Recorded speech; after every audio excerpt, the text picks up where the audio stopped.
భారతదేశంలో ఉన్నటువంటి ఎవరైతే ముస్లిం సామాజిక వర్గానికి ఏ ప్రాబ్లమ్స్ లేకపోయినా వాళ్ళకి ప్రాబ్లమ్స్ క్రియేట్ చేస్తారు ప్రతిపక్ష పార్టీలు. వాళ్ళ ఓట్ల కోసం.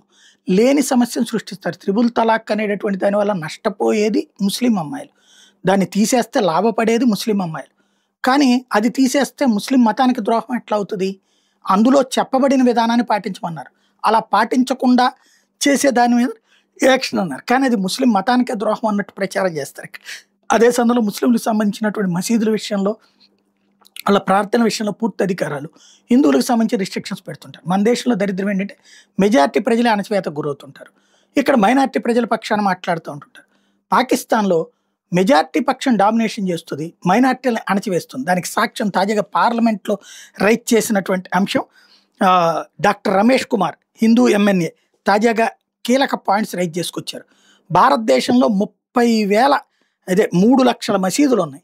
3 లక్షలకు పైగా మసీదులు స్వేచ్ఛగా తమ మత హక్కుల్ని అనుభవిస్తున్నారు భారతదేశంలో ముస్లింలు. అదే పాకిస్తాన్లో వచ్చేటప్పటికి హిందూ సిక్కు టెంపుల్స్ కేవలం 31.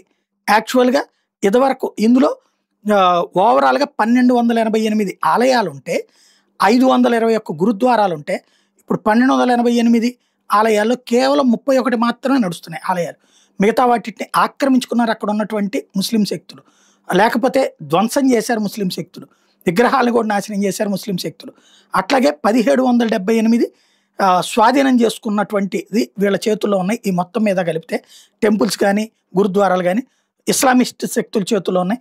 ఇంకా మాకు న్యాయం ఎక్కడ జరుగుతుందంటూ అక్కడ పార్లమెంట్లో నిలదీసినటువంటి అంశం చర్చకు వస్తుంది.